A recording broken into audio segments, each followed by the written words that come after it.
Hello everyone. आज की video में यहाँ पे आपके लिए लेके आए हैं रूढ़, यौगिक और योगरूढ़ शब्दों पर आधारित प्रश्नावली। रूढ़, यौगिक और योगरूढ़ हमारी जब हम शब्दों के बारे में बात करते हैं तो इसमें व्युत्पत्ति या फिर रचना के आधार पर जब हम शब्दों का वर्गीकरण करते हैं उसमें हम इन शब्दों के बारे में पढ़ते हैं। रूढ़ शब्द मतलब ऐसे शब्द होते हैं जो बहुत प्राचीन काल से किसी एक अर्थ के लिए चले हुए आ रहे हैं, किसी एक अर्थ के लिए हम उनका प्रयोग करते हैं। जैसे हमने बोला घर, घर मतलब घर जहाँ दरवाजे, खिड़कियाँ, दीवारें, छत होती हैं, इनसे इन सब से मिलकर जो बनता है वो घर कहलाता है। तो घर का मतलब जब हम घर शब्द बोलते हैं तो हमारे दिमाग में एक ही चीज का चित्र आता है। यौगिक होता है ऐसे शब्द, यौगिक मतलब होता है कंपाउंड वर्ड, जो शब्द हमारे दो शब्दों से मिलकर बनता है। जैसे विद्यालय, विद्यालय क्या है? विद्या प्लस आलय, यानी विद्या का आलय, आलय होता है घर जहां हम विद्या ग्रहण करने जाते हैं। इसमें दो अलग अलग शब्द हैं, एक विद्या और एक आलय। इन दोनों को मिलकर हमने विद्यालय बनाया और उसका जो अर्थ है वो क्या है? वो शिक्षा का आलय, यानी उसी दो शब्दों में हमें समझ में आ जाता है जिनसे हम उस शब्द का निर्माण करते हैं। जैसे रसोई घर, रसोई मतलब होता है जहां पर हम खाना बनाते हैं, घर मतलब वो जगह हो गई। तो जिस जगह खाना बनता है वो हमारी क्या कहलाती है? रसोई घर कहलाती है। यानी यौगिक ऐसे शब्द हैं जो दो शब्दों से मिलकर बनते हैं और उनका जो अर्थ होता है उस यौगिक शब्द का वो उन्हीं दो शब्दों के अर्थ से मिलकर निकलता है। तीसरा इसमें आता है योगरूढ़ शब्द। योगरूढ़ शब्द क्या है? देखिए, योग भी है और रूढ़ भी है, यानी इसमें हम दो शब्दों को मिलाकर एक तीसरे शब्द की रचना भी करते हैं और वो जो हमारा तीसरा शब्द है वो किसी अन्य अर्थ के लिए रूढ़ हो जाता है। उसका कुछ ऐसा अर्थ आता है जो उन दोनों शब्दों से बिल्कुल अलग होता है जिनसे उन दोनों उस योगरूढ़ शब्द की रचना की जाती है। जैसे हम बोलते हैं चक्रधर, चक्र मतलब होता है चक्र, भगवान विष्णु जो हाथ में लेके घुमाते हैं। धर मतलब होता है धारण करने वाला। अब इसमें जो दो शब्द हैं चक्र और धर, उसका अर्थ क्या है? चक्र को धारण करने वाला। लेकिन अगर हम इसके योगरूढ़ अर्थ को देखते हैं तो वो किसके लिए योगरूढ़ हो जाता है? वो हमारे विष्णु जी के लिए योगरूढ़ बन जाता है, क्योंकि चक्रधर, चक्र को धारण करने वाले ईश्वर कौन है? वो हमारे विष्णु है, जिनका संबंध चक्र से भी नहीं है और धर से भी नहीं है। तो चक्र और धर दो अलग शब्दों ने मिलकर चक्रधर बनाया और वो चक्रधर जो शब्द है वो हमारा किसी तीसरे के लिए प्रयोग होने लगा है। दशानन, दश प्लस आनन, इन दो शब्दों से मिलकर बनता है दस। आनन मतलब मुंह वाला, यानी रावण। दशानन जो शब्द है वो हमेशा हम उसको रावण के लिए ही प्रयोग में लाते हैं। तो ऐसे शब्द हमारे योगरूढ़ कहलाते हैं जो दो शब्दों से मिलकर बनते जरूर हैं लेकिन किसी तीसरे अर्थ के लिए वो रूढ़ हो जाते हैं, किसी तीसरे अर्थ के लिए वो प्रयोग में होने लगते हैं। अब इसमें हम बहुत सारे एग्जाम्पल्स देखेंगे जो रूढ़ शब्द के भी हो सकते हैं, जो योगरूढ़ के भी हो सकते हैं और जो हमारे यौगिक शब्दों के भी हो सकते हैं। पहला है, निम्नलिखित में से कौन सा शब्द रूढ़ शब्द है? रूढ़ शब्द मतलब एक ऐसा शब्द जिसको आप और छोटे खंडों में विभाजित नहीं कर सकते हो, जो एक निश्चित अर्थ के लिए हमेशा से प्रयोग में लाया जाता है। देखिए, विद्यालय दो शब्दों से मिलकर बना है, विद्या प्लस आलय। घोड़ा, घोड़ा मतलब इसको आप और छोटे खंडों में विभाजित नहीं कर सकते हैं। जलपान, जल और पान, यानी जो हमारा जलपान नाश्ते को बोलते हैं, हल्का फुल्का जो भोजन होता है उसे कहते हैं। इसमें भी दो शब्द हैं, जल और पान। गृह कार्य, गृह और कार्य दो शब्द हैं। तो घोड़ा एक ऐसा शब्द है जो हमारा अविभाज्य शब्द है, जिसको अगर हम और छोटे भागों में तोड़ेंगे तो फिर वो हमारे कोई अर्थ नहीं देगा, वो जो उसके खंड हैं उनसे कोई अर्थ नहीं निकलेगा। तो इसमें रूढ़ शब्द हमारा घोड़ा है। इसके बाद विद्यालय, विद्या प्लस आलय, दो शब्द हैं, विद्या प्लस आलय, यानी दो शब्दों से मिलकर बना है। तो ये हमारा क्या आ जाएगा? ये हमारा यौगिक शब्द में आएगा। नरम, नरम मतलब क्या होता है? नरम मतलब मुलायम होता है, ठीक है। और नरम शब्द भी क्या है? अपने आप में एक पूर्ण शब्द है, अपने आप में एक अविभाजित रहने वाला शब्द है, यानी रूढ़ शब्दों में हम इसे लेते हैं। राजपथ, राजपथ में हमारे दो शब्दों से मिलकर बना हुआ ये शब्द है, एक राज एक पथ, ठीक है। ये हमारा किस में आया? यौगिक में आया। सरकार, सरकार क्या है? ये हमारा योगरूढ़ शब्द है। अब है रसोई घर, रसोई घर बहुत कॉमन शब्द है। रसोई घर मतलब रसोई के लिए घर, जहां पर खाना बनता है, तो ये हमारा क्या है? ये भी हमारा यौगिक शब्द में आया। अध्यक्ष, अध्यक्ष जो शब्द है वो दो शब्दों से मिलकर बना हुआ है। अधि प्लस अक्ष मतलब जो मुखिया जिसको हम बोलते हैं, इसका क्या है? ये योगरूढ़ हो जाता है। अधि और अक्ष अलग अलग शब्द हैं, लेकिन इसका एक जो अर्थ निकलता है वो किसी भी ऑर्गेनाइजेशन के मुखिया को अध्यक्ष कहा जाता है, तो ये हमारा योगरूढ़ शब्द में आता है।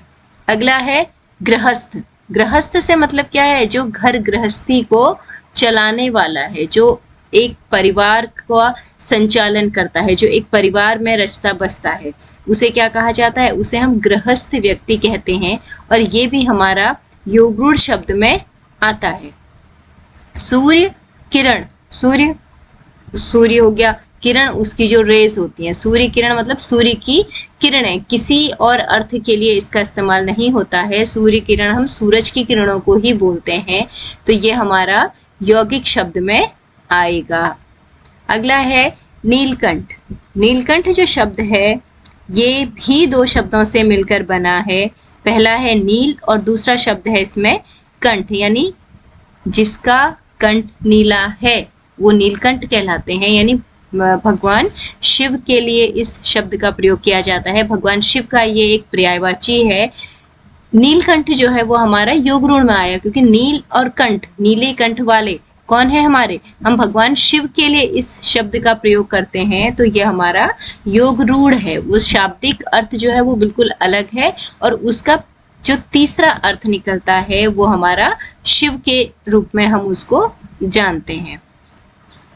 अगला है कमल। कमल सीधे सीधे एक शब्द है जो जल में उगता है, जो कीचड़ में उगता है, वो क्या है? हमारा रूढ़ शब्द है।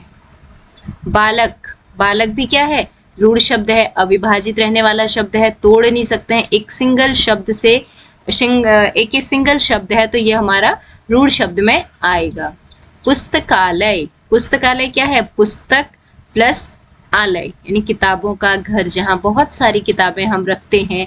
अर्थ भी क्या है? दो शब्दों से मिलकर बना है, वो तो स्पष्ट है इसमें पुस्तक प्लस आलय, लेकिन इसका जो अर्थ है वो भी क्या है? इन्हीं दो शब्दों से निकल कर आता है। जहाँ पर हम बहुत सारी किताबें रखते हैं, जहाँ बहुत सारी किताबें होती हैं, उसे पुस्तकालय कहा जाता है, तो ये हमारा यौगिक शब्द में आया। मुखमंडल, मुखमंडल किसके लिए होता है? चेहरे के लिए हम इसको प्रयोग करते हैं। मुख एक शब्द है, मंडल दूसरा शब्द है। मुखमंडल मतलब मुख का जो स्वरूप है उसके लिए बोला जाता है, वो हमारा किस में आया? यौगिक शब्द में ही आया। एक शब्द है पंकज, जो बहुत एक कंफ्यूजन वाला शब्द हम इसको कह सकते हैं, क्योंकि पंकज हम साधारणतः कमल के पर्यायवाची के रूप में इसको जानते हैं। कमल पंकज का पर्यायवाची होता है, लेकिन ये हमारा योगरूढ़ में आता है। उसका कारण ये है क्योंकि पंकज जो शब्द है वो दो शब्दों से मिलकर बनता है, पंक और ज। पंक मतलब होता है कीचड़, और ज मतलब होता है पैदा होने वाला, यानी जो कीचड़ में पैदा होता है। तो पंकज उसका जो शाब्दिक अर्थ बन गया इसके आधार पर, पंक प्लस ज के आधार पर, वो तो बना कीचड़ में पैदा होने वाला। लेकिन कीचड़ में पैदा होने वाला हम इसको सिर्फ कमल के लिए इस्तेमाल करते हैं, तो पंकज जो शब्द है वो यौगिक है, उसके साथ साथ कमल शब्द के लिए रूढ़ हो जाता है, तो ये हमारा योगरूढ़ शब्द में आता है। इसके ज का अर्थ होता है उत्पन्न होने वाला, जैसे अंडज बोलते हैं। अंडज किसको कहा जाता है? अंडज कहा जाता है पक्षी को। क्यों? क्योंकि वो अंडे से निकलता है। पक्षी जो है वो डायरेक्ट बच्चे नहीं देते हैं, पक्षी पहले अंडे देते हैं, उन अंडों में से फिर उनके छोटे छोटे बच्चे निकलते हैं। तो अंडज उनको कहा जाता है। ऐसे ही पंकज मतलब कीचड़ में पैदा होने वाला।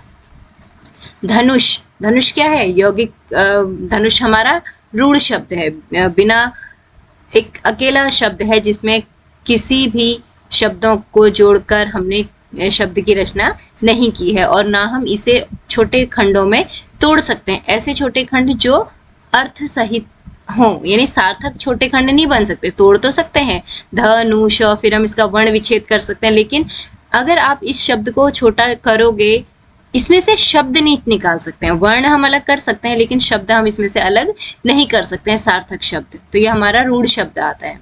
रेल मार्ग, रेल मार्ग क्या हुआ? रेल एक शब्द है, मार्ग रास्ता दूसरा शब्द है, यानी जिस रास्ते से रेल गुजरती है वो क्या हुआ? हमारा रेल मार्ग, रेल के जाने का रास्ता, पटरी जिसको हम बोलते हैं, ये हमारा किस में आया?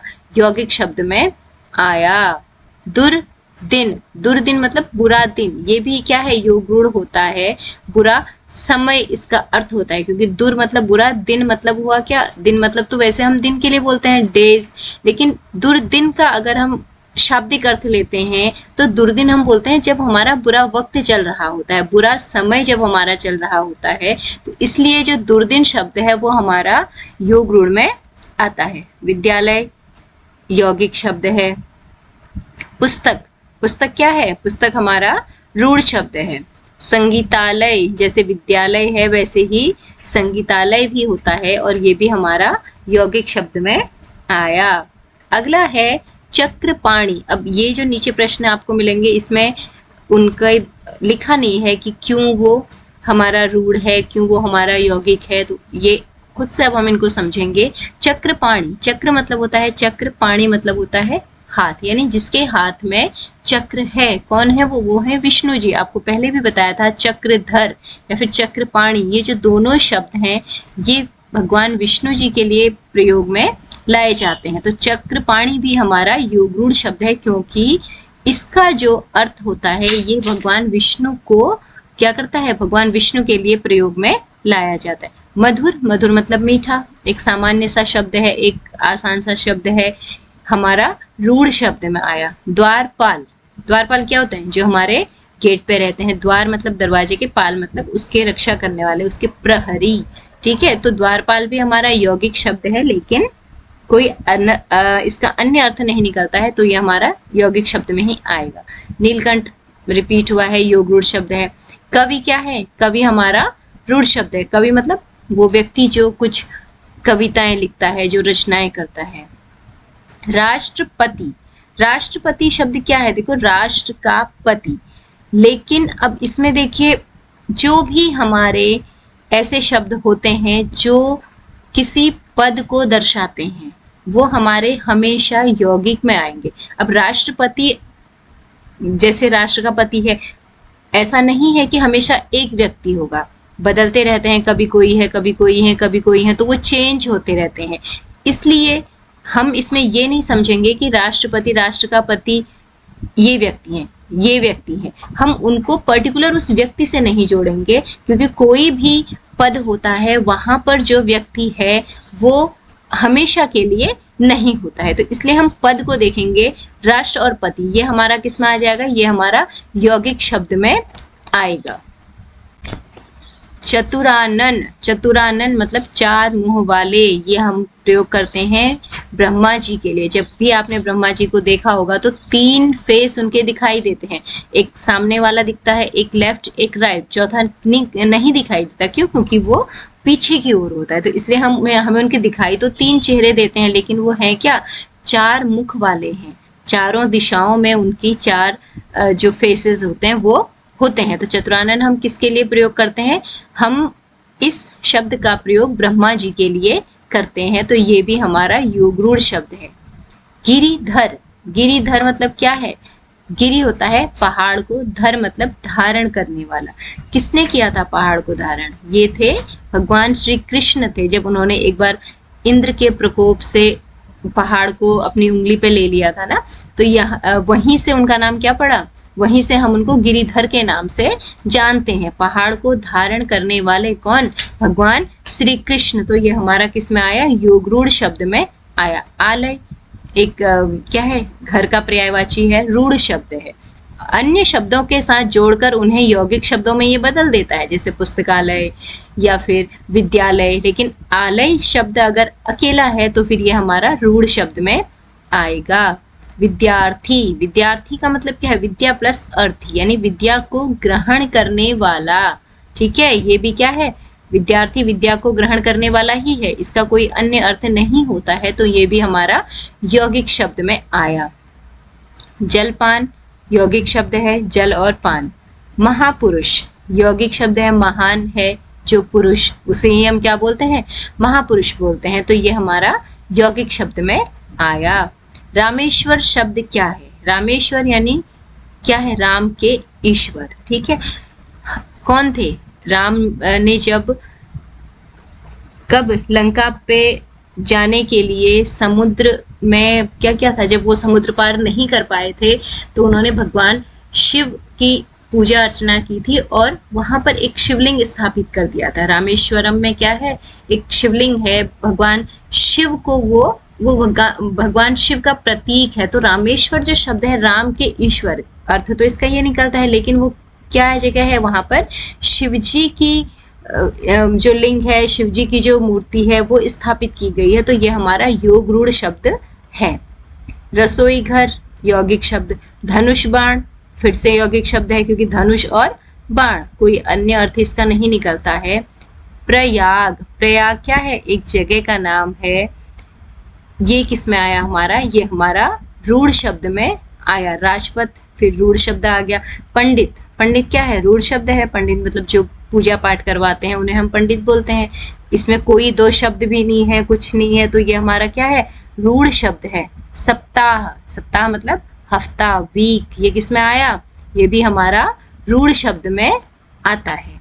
अगला है राजकुमार। राजकुमार क्या, राजा का कुमार, राजा का जो बेटा होगा उसे हम क्या बोलते हैं, राजकुमार बोलते हैं। अगर वो क्या है, अगर वो बालक है, अगर वो बेटा है, और अगर वो बेटी है तो वो क्या कहलाती है, राजकुमारी कहलाती है।